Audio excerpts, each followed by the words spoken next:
안녕하세요. 알고 살자 한국산업 시간입니다. 그 5번째로 수출이 안 되면 망하는 나라 편입니다. 새로운 주력 산업 발굴 및 성장 전략에 대해 여러분과 함께 알아보도록 하겠습니다. 한국은 수출로 먹고 사는 나라입니다. 땅도 좁고 내세울 만한 특별한 자원도 없는 나라에서 어쩔 수 없이 선택한 생존 전략입니다. 이런 상황은 앞으로도 지속될 것이기에 수출을 통해 많은 부를 획득해야 하는 것은 우리의 숙명입니다. 보시는 것처럼 한국은 무역 의존도가 세계에서 제일 높은 나라입니다. 수출이 GDP에서 차지하는 비율도 세계에서 1, 2위를 다투고 있을 정도로 높습니다. 수출이 GDP에서 차지하는 비중이 아무 노력 없이 자연스럽게 높아진 것은 아닙니다.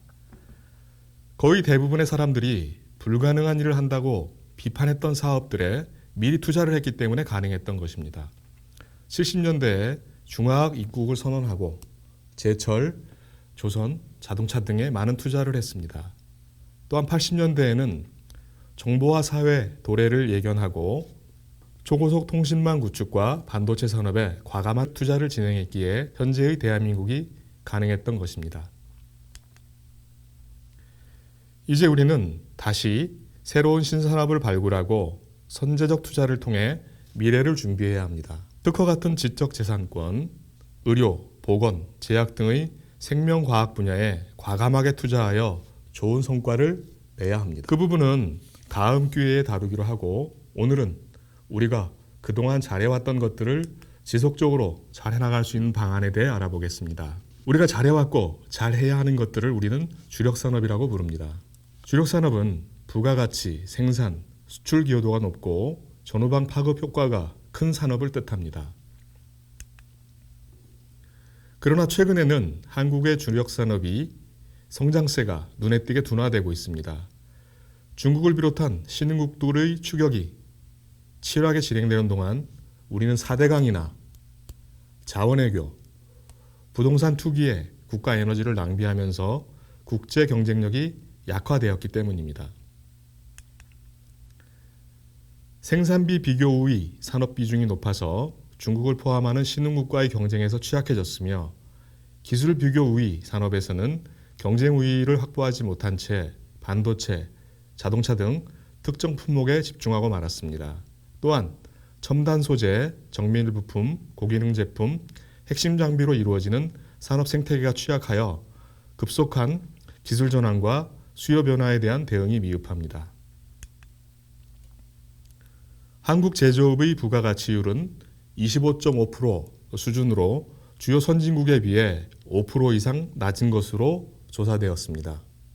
각각 처해 있는 상황이 다른 주요 산업들이 어떻게 부가가치율을 높이느냐가 수출 경쟁력을 높이고 국가가 계속 발전할 수 있는 지름길입니다.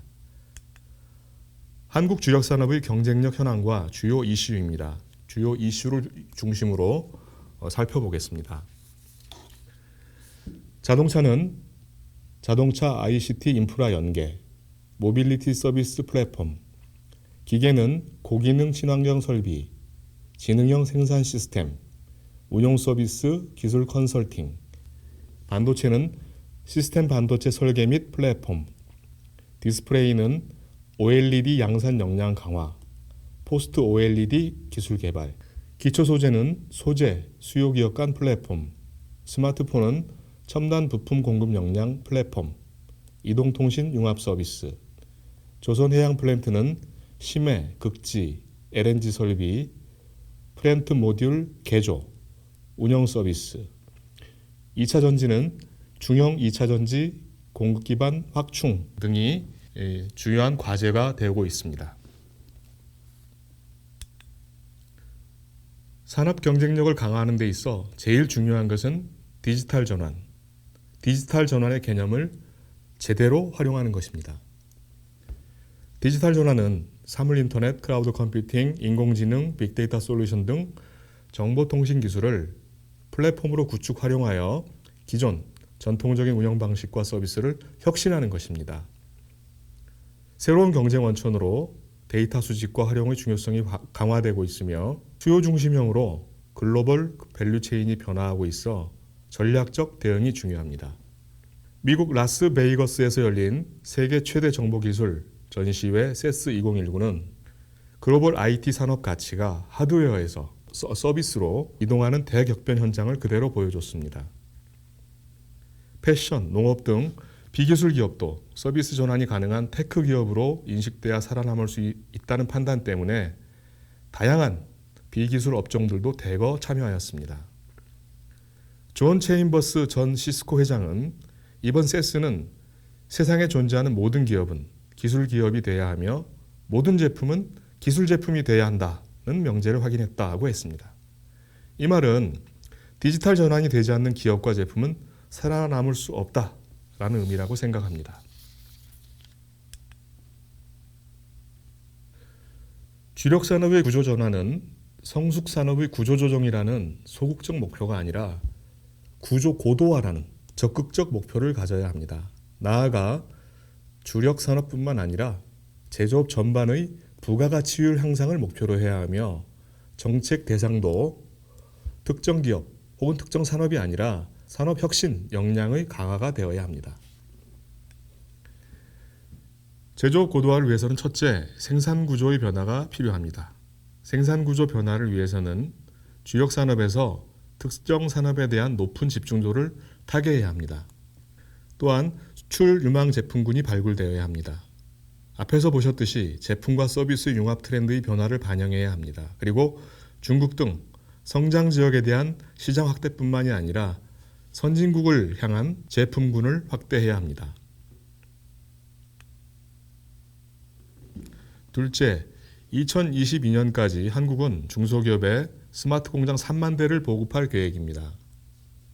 그런데 여기에 들어가는 솔루션뿐만 아니라 장비 로봇은 당장 국내 공급이 어려워 수입에 의존해야 합니다. 따라서 스마트 공장 보급이라는 공정혁신을 추진하되 이 공정혁신과 연계하여 국내 장비 산업, 로봇, 소프트웨어 산업을 성장시키는 전략이 동시에 추진되어야 합니다. 그래야 미래 산업에서 한국이 기계 로봇과 같은 자본재를 공급할 수 있는 진정한 제조 강국이 될 수 있기 때문입니다.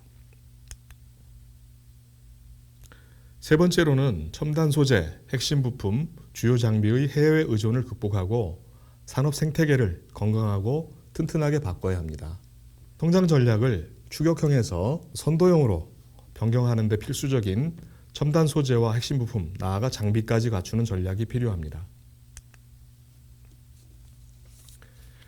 넷째로는 지능정보기술을 활용하여 수요 변화의 대응 역량을 강화하고 플랫폼 전략을 통해 수요자들의 요구를 기업이 기민하게 포착하고 공급 시스템에 반영할 수 있어야 합니다. 특히 지능정보기술의 경우 응용, 확산이 보다 활성화되어야 합니다.